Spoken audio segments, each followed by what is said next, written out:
বীজ রাখবো 18 ঘন্টা। কিনে আনার পরে শুকাইতে হবে না স্যার রোদে? জি জি। হ্যাঁ 5 ঘন্টা রোদে দিয়ে শুকাইতে হবে। তারপর ভিজে রাখবো 18 ঘন্টা।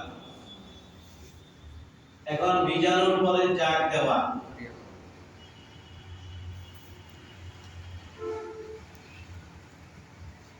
জাগ দেব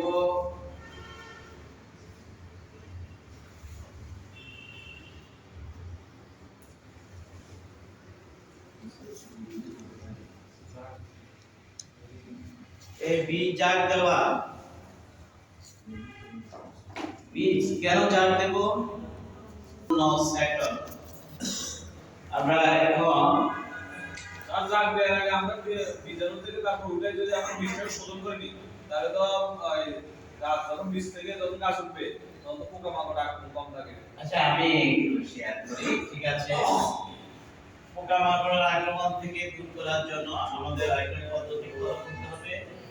শুধু প্রথম বীজাণুর পরে আমরা অঙ্কুর বাহির করার জন্য যে পদ্ধতি ফলো করতে হবে দুইটা। আমাদের দেশে যে সব তরমুজ চাষি, এখানে কয়েকজন হাত তুলছেন না? আমাদের সুবর্ণচর তো ব্যাপক তরমুজ আছে, নোয়াখালীতে ফেনী সোনাগাজীতে আছে। চাষ কে করছেন? কে করছেন এখানে? আমার মামা করছে। আপনার মামাই করছেন? আপনি করছেন? আমি বর্তমানে এখন অনেকগুলো এক প্যাকেটে চালাইছিলাম, এখন বর্তমানে 16 মণ আছে। 16 মোড়া আছে। ধন্যবাদ। আচ্ছা আমারও আছে,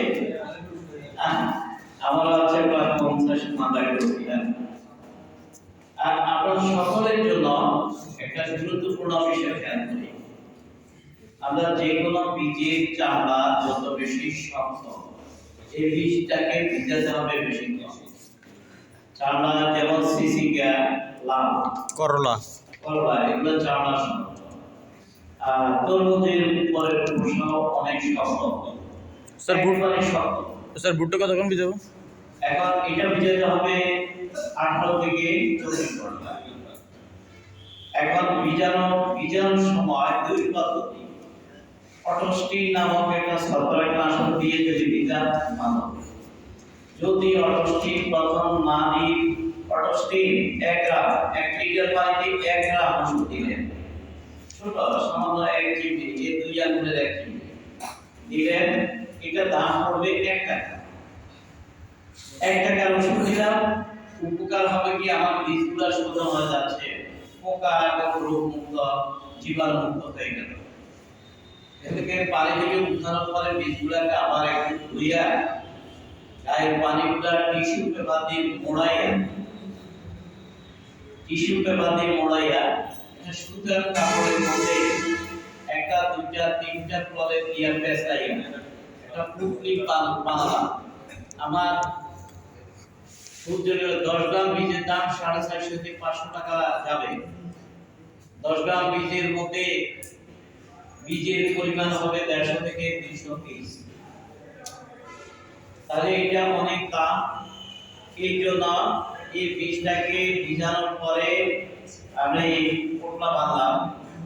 এই পুটলিটাকে দুইটা পদ্ধতি। একটা হলো আপনি আপনার ঘরে যে জায়গায় ঘুমান, ঠিক আছে, কাছাকাছি বুঝছেন, ল্যাপের তলে না, বালিশের নিচে মাথার চাপ পড়বে আর ওখানে একটা তাপ হবে। হ্যাঁ, তবে একটু কেউ পলিথিন দিয়ে মোড়াবেন না।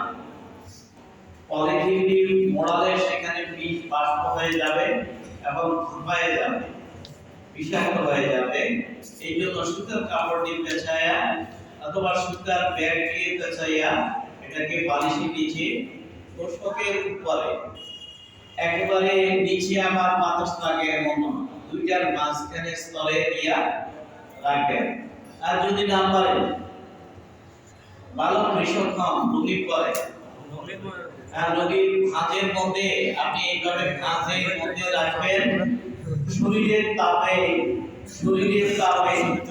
আর ওই রঙির চাপে অঙ্কুর বাইরে হয়ে যাবে। না, অন্য কোনো দিকে যাইয়া না, ঠান্ডা হয়ে যাবে, ঠান্ডা হয়ে যাবে। এটা হলো একটা বাস্তব চিত্র। আপনি তরমুজ চাষিকে খবর নিয়ে দেখবেন, ওই এক জিনিস, বাস্তবতা ভিন্ন জিনিস। I myself doing the practical everything, so I think that I talk to you for practical. এবং কৃষক প্র্যাকটিক্যালি যেভাবে করছে, গবেষণা এগুলো বলে নাই। এটা হলো, এটা বাস্তবতা।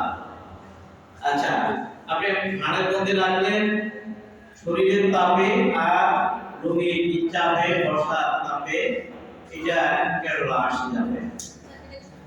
যদি এখান থেকে আপনি রোগী করবেন, ঘুমাবেন, গোসল করবেন, সমস্যা। এই জন্য বালিশে নিচে ইপিনকেস পারলে না, এটা পারলে না, ওটা পারলে না, কি করবেন? ভিজানো বিষটাকে কুমড়া বাঁধি ছোট একটা পলিথিন, এই আমরা প্লাস্টিকের কোট আছে না, পরিষ্কার স্বচ্ছ, ডিব্বার ভিতরে ঢোকাবেন। ডিব্বার যত খালি জায়গা আছে টিস্যু দিয়া ঢাকাগুলা বন্ধ করে ডিব্বাটাকে রোদ, জানালার পাশে যেখানে রোদ আসে এমন জায়গায় রাখবেন। তাহলে দেখবেন বীজ থেকে অঙ্কুর বাইর হবে। বীজ থেকে অঙ্কুর বাইর হতে 4টি উপাদানের প্রয়োজন।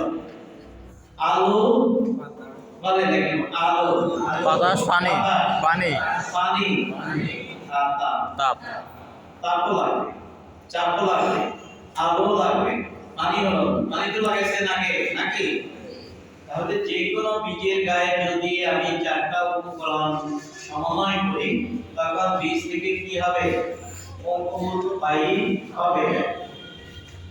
এখন আমরা ধান চাষ করতেছি না, ধানের বীজ কয়জনের ফেলছে?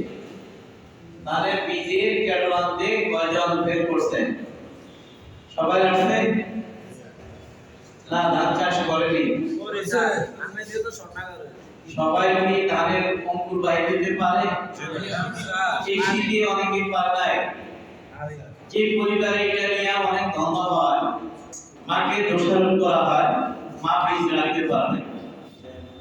আসলে বীজ যদি মোটা হয় বেশি ভিজাতে হবে, আর বীজ ভিজানোর আগে একটু রোদে শুকাতে না দিলে এটা ঘুমিয়েছিল, এটাকে জাগিয়ে তুলতে হবে। একটু গরম দিলে তখন জেগে উঠে, জেগে উঠার পরে ভিজাইলে তখন পুরা, তখন সে পৃথিবীর আলো বাতাস যেরকম আমরা মায়ের কাছ থেকে যেভাবে দুনিয়াতে আসছি, ঠিক এমনি ভাবে উদ্ভিদের মতো একই অবস্থা, শুদ্ধ অবস্থায় ছিল। এটাকে জাগ্রত করতে হবে, এটাকে ভ্রূণটাকে বড় করতে হবে, এরপর বাইরে হওয়ার জন্য, দুনিয়ার আলো বাতাসে আসার জন্য তাকে পরিবেশ দিতে হবে। তাহলে সে অঙ্কুরিত হবে। অঙ্কুরিত না হলে আপনি ফসল চাষের পরিকল্পনা পুরোটাই ব্যাহত হবে। তাহলে আমরা অঙ্কুর বাইর করার পরে কি করব? জাগ দেওয়ার পরে অঙ্কুরিত,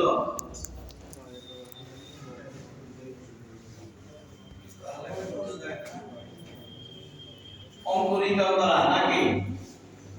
অঙ্কুরিত করার পরে আমরা প্রত্যেকে আমরা 1 টাইম 4 কাপ আছে না? এখন আমরা 1 টাইম 4 কাপের মধ্যে ওই সেই মিডিয়া গোবর আর মাটি, এই মিডিয়া দিয়ে ভরাট করলাম নাকি? মিক্স করে ভরাট করে নিলাম। এই জায়গায় কতটুকু জায়গা ফাঁকা করলাম, বুঝা যায়? এখানে অঙ্কুরিত বীজটাকে এখানে দিলাম, এখানে দিলে এটা থেকে কি হবে? হ্যাঁ, প্রথম ভ্রূণটা থেকে কি হবে? কোনটা বের হবে? অঙ্কুর বাইর হবে। আর এই পটটাকে কি করতে হবে? জায়ের কাঠটাকে কি করতে হবে? নিচে দিকে ছিদ্র করে দিতে হবে, নিচে দিকে একটা ফুটো করে দিতে হবে। তাহলে কি হবে? অতিরিক্ত পানিটা চলে যাবে, বায়ু আপ ডাউন করবে। কেউ বলতে পারবেন 100টি কাপের দাম কত? খালি কাপ 60 টাকা। আর যেখানে চা খেয়ে ফেলে দেয় সেখান থেকে নিয়ে পয়সা লাগে না নাকি? তাহলে এই প্রজেক্ট তো চায়ের কাপের মধ্যে বসাবেন না হয় বাজার থেকে পলি ব্যাগ